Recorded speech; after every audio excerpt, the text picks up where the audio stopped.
कहानी शुरू होती है एक फॉरेस्ट में, जहां हम डॉम को देखते हैं। वो फॉरेस्ट में अपनी वाइफ और 4 साल के बेटे के साथ रहता है। वो तीनों फॉरेस्ट में एक खुशगवार जिंदगी गुजार रहे होते हैं। डॉम अपना ट्रैक्टर रिपेयर कर रहा था, तभी उन्हें एक कार की आवाज़ सुनाई देती है। डॉम और उसकी वाइफ अलर्ट हो जाते हैं। डॉम और उसकी वाइफ कार की तरफ गन पॉइंट करते हैं। तब उस कार में से एक आदमी बाहर निकलता है। वो अपने हाथ ऊपर उठाकर कहता है, डॉम, मैं तुमसे मिलने आया हूँ।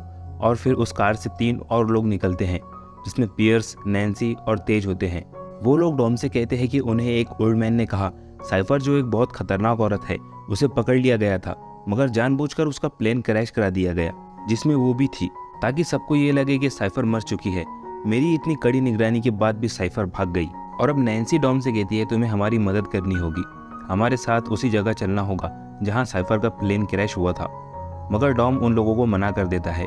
डॉम कहता है, मैं यहाँ अपनी फैमिली के साथ एक सुकून भरी जिंदगी गुजार रहा हूँ, मैंने वो काम छोड़ दिया है। ये तीनों लोग वहाँ से चले जाते हैं। अब रात में डॉम की वाइफ डॉम और अपने बेटे के पास आती है और कहती है, हमारी टीम ने हमारे लिए बहुत कुछ किया है। ये कहकर वो अपनी बाइक लेकर वहाँ से निकल जाती है। अब सीन शिफ्ट होता है एयरपोर्ट पर, जहाँ हम तीनों लोगों को देखते हैं जो डॉम के घर आए थे, और साथ में डॉम की वाइफ को भी देखते हैं। ये चारों प्लेन में चढ़ने ही वाले होते हैं कि तभी वहाँ डॉम भी पहुँच जाता है। अब ये सभी एक लंबे सफ़र पर निकल जाते हैं। कुछ वक्त के बाद ये लोग उस जगह पहुँच जाते हैं जहाँ साइफर का प्लेन क्रैश हुआ था। लकीली इन्हें क्रैश प्लेन मिल जाता है। अब ये लोग वहाँ एविडेंस सर्च कर ही रहे होते हैं कि नैन्सी को कुछ सिग्नल की आवाज़ आती है। ये सिग्नल्स मशीन से आ रहे होते हैं। इन पाँचों में वो लड़की बढ़िया हैकर होती है। वो इस मशीन को हैक कर लेती है और उस मशीन को खोल देती है। नैन्सी को उस मशीन में एक ब्लैक बॉक्स मिलता है, जो एक डिवाइस होता है।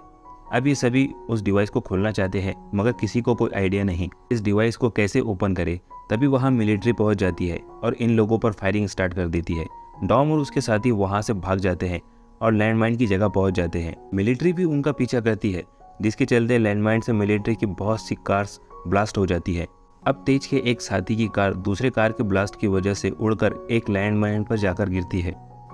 अगर कार थोड़ी भी मूव हुई तो वो ब्लास्ट हो जाएगी। तेज का साथी कार से निकलने की कोशिश करता है, तभी कार लैंडमाइन पर गिर जाती है और ब्लास्ट हो जाती है। तेज और वो लड़की अपने साथी को मरता देख बहुत दुखी होते हैं। तभी उनका साथी लंगड़ाते हुए आता है। वो लोग उसे देखकर बहुत खुश हो जाते हैं। बहुत सी मिलिट्री कार्स उसका पीछा कर रही होती है। इसी तेजी के दौरान डॉम की वाइफ बाइक एक पत्थर से टकरा जाती है। तभी डॉम भी वहां पहुंच जाता है। डॉम की वाइफ डॉम के कार के बोनट पर आकर गिरती है। वो तो बच जाती है, मगर डिवाइस उसके हाथ से गिर जाता है। यहाँ एंट्री होती है न्यू कैरेक्टर की, जिसका नाम जेकब होता है। वो चलती कार से हाथ डालकर उस डिवाइस को अपने अंडर ले लेता है और वहाँ से निकल जाता है। अब डॉम और उसकी वाइफ जेकब का पीछा करने लगते हैं। तभी मिलिट्री के हेलीकॉप्टर्स वहाँ पहुँच जाते हैं और उनकी कार्स पर मिसाइल छोड़ने लगते हैं। ये दोनों कार्स अपनी तेजी पर होती हैं। सामने एक खाई होती है। जेकब सीधा खाई में कार लेकर कूद जाता है, क्योंकि जेकब उस डिवाइस को किसी भी सूरत पर इनके हवाले नहीं करना चाहता था। जेकब जैसे ही उस खाई में जंप करता है, एक प्लेन वहां आ जाता है और अपनी मैग्नेटिक फील्ड ऑन करके जेकब की कार को स्टिक करके वहां से निकल जाता है। इधर मिलिट्री कंटिन्यूअसली डॉम और उसकी कार पर मिसाइल फायर कर रही होती है।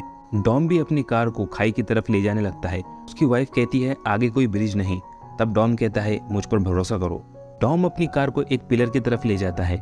डॉम की कार उस पिलर से लगकर उसकी रोप से फ्लिप करके वहां से निकल जाती है।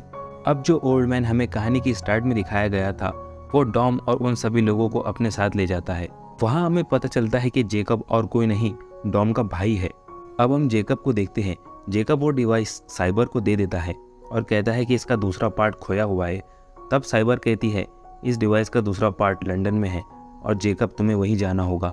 अब सीन शिफ्ट होता है कैस्पियन सी पर, जिसके अंडरग्राउंड टनल में डॉम और उसके साथी की एक सीक्रेट प्लेस होती है, जो उन्हें उसी ओल्ड मैन ने दी थी।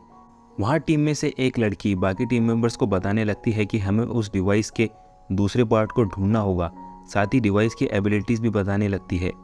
वो कहती है, इस डिवाइस से स्पेस में मौजूद सारे सैटेलाइट को कंट्रोल किया जा सकता है। इसके अलावा किसी भी इलेक्ट्रॉनिक डिवाइस को डिस्ट्रॉय भी किया जा सकता है।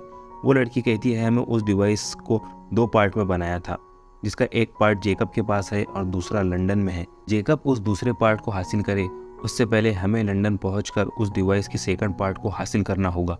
यहाँ उन्हें ये भी पता चलता है कि ओल्ड मैन का एक दोस्त मर चुका है, मगर किसी को भी इस बात पर यकीन नहीं होता, क्योंकि वो आदमी बहुत फिट था। तब डॉम की वाइफ कहती है वो दूसरे आदमी को ढूंढने मैं जाऊंगी।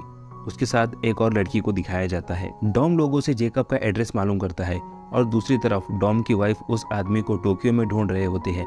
इसी बीच कुछ लोग डॉम की वाइफ पर और उसके साथियों पर हमला कर देते हैं। उनके बीच काफी फाइट होती है। अचानक कोई उन लोगों को शूट कर देता है।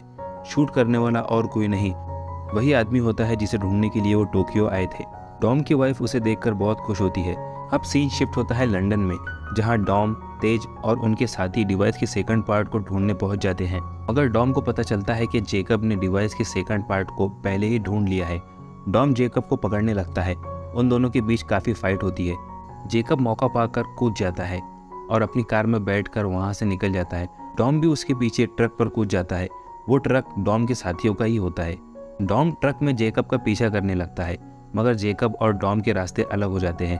तब डॉम की टीम मेंबर ट्रक की मैग्नेटिक फील्ड को ऑन करके जेकब की कार को बिल्डिंग्स तोड़ते हुए डॉम के ट्रक से स्टिक कर देती है। दूसरी तरफ एक रईस बिजनेसमैन को दिखाया जाता है। यह आदमी जेकब का साथी होता है। उसे पता चलता है कि डॉम ने जेकब को पकड़ लिया है और वो नहीं चाहता कि डिवाइस किसी भी सूरत में डॉम को मिलना चाहिए। बिजनेसमैन अपने गार्ड्स को कहता है कि मुझे डॉम और उसकी टीम किसी भी हालत में चाहिए, जिंदा या मुर्दा। अब सीन शिफ्ट होता है अंडरग्राउंड टनल में, जहां डॉम जेकब को लेकर आता है और डॉम की वाइफ उस आदमी को लेकर आती है। डॉम की वाइफ के साथ वो जैपनीज लड़की भी होती है। डिवाइस को देखकर जैपनीज लड़की रोने लगती है। वो कहती है इस डिवाइस को मेरे पेरेंट्स ने बनाया था और मैं इसे अपने डीएनए से खोल सकती हूँ। वहीं जेकब इन लोगों की सारी बातें सुन रहा होता है। तभी टनल में बिजनेसमैन के गार्ड्स पहुंच जाते हैं। गार्ड्स इन लोगों को गन पॉइंट पर लेकर जेकब और उस जैपनीज लड़की को लेकर वहां से चले जाते हैं, क्योंकि वही जैपनीज लड़की इस डिवाइस को खोल सकती थी। अब गार्ड्स निकलने वाले होते हैं कि नैन्सी मैग्नेटिक पावर्स को ऑन कर देती है और गार्ड्स के सारे वेपन्स मैग्नेट से चिपक जाते हैं। अब टनल में ब्लास्ट हो जाता है और काफी गार्ड्स मारे जाते हैं, मगर कुछ गार्ड्स डॉम को पानी में फेंक देते हैं। डॉम की आंख खुलती है तो वो जिंदा होता है। दरअसल उसकी वाइफ ने उसकी जान बचा ली थी। डॉम की टीम मेंबर कहती है जेकब स्पेस में सैटेलाइट लॉन्च करेगा ताकि वो डिवाइस को इनिशिएट कर सके। तब डॉम कहता है कोई बात नहीं, हम भी स्पेस में जाएंगे। दूसरी तरफ हम देखते हैं जेकब और बिजनेसमैन सैटेलाइट लॉन्च कर रहे हैं और साथ ही में जेकब ने डिवाइस को जोड़ दिया है। अब जेकब और बिजनेसमैन ट्रक में निकल जाते हैं और जैपनीज लड़की को दूसरे ट्रक में भेज देते हैं। जेकब सैटेलाइट से डिवाइस को कंट्रोल करने लगता है।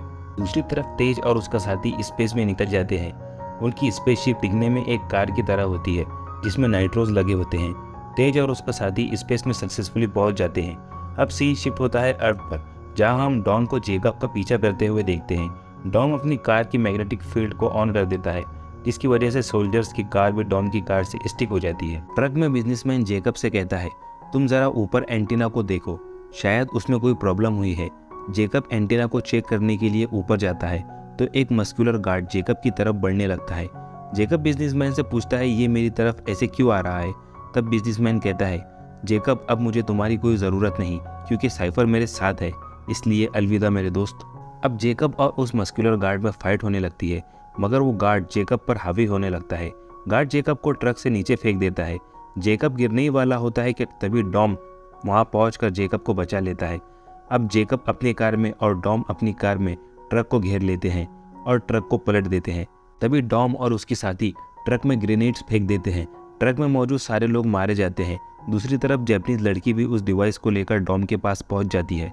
अब सीन शिफ्ट होता है स्पेस में, जहां तेज और उसका साथी बहुत परेशान हो चुके हैं, क्योंकि उनकी स्पेसशिप में कुछ खराबी हो गई थी और सैटेलाइट को डिस्ट्रॉय करना लगभग नामुमकिन हो गया था। तब वो लोग सोचते हैं कि वैसे भी हमारी स्पेसशिप खराब हो चुकी है, तो क्यों ना हम सैटेलाइट को अपनी स्पेसशिप से टकरा दे, इससे कंफर्म सैटेलाइट डिस्ट्रॉय हो जाएगी। तेज और उसका साथी ऐसा ही करते हैं और इस टकराव में ये दोनों सैटेलाइट के बीच के हिस्से से निकल जाते हैं। अब सीन शिफ्ट होता है अर्थ पर और हम देखते हैं बिजनेसमैन का ट्रक जो ब्लास्ट होकर नीचे गिर रहा था वो अभी भी कंटिन्यूसली पहाड़ से नीचे की तरफ गिर रहा है। साथ ही हम देखते हैं साइफर वहाँ प्लेन लेकर पहुँच गई है और डॉम पर कंटिन्यूसली फायरिंग किए जा रही है। साइफर ऐसा इसलिए करती है क्योंकि डॉम ने उसके साथी बिजनेसमैन को ख़त्म कर दिया है। अब डॉम अपनी पूरी पावर्स के साथ ट्रक को साइफर की प्लेन की तरफ मूव कर देता है, जिससे एक बड़ा ब्लास्ट होता है और साइफर भी मारी जाती है। एंड में हम डॉम और जेकब को देखते हैं। ये दोनों भाई आपस में सुलह कर लेते हैं और फिर जेकब वहाँ से निकल जाता है। दूसरी तरफ हमें स्पेस में दिखाया जाता है कि तेज और उसका साथी भी बच चुके हैं। तो किस्मती से उन्हें स्पेस में एक स्पेस शेल्टर मिल जाता है। अब तेज और उसका साथी अर्थ पर वापस आ जाते हैं। एंड में हमें दिखाया जाता है कि साइफर मरी नहीं बल्कि जिंदा है। असल में साइफर उस प्लेन में थी ही नहीं, वो एक ड्रोन था जिसे साइफर दूर कहीं बैठकर कंट्रोल कर रही थी। इसका मतलब साइफर अब भी कुछ ना कुछ डॉम के खिलाफ कर सकती है। इसी के साथ ये मूवी एंड होती है। ऐसी और वीडियोस के लिए हमारे चैनल को सब्सक्राइब कीजिए।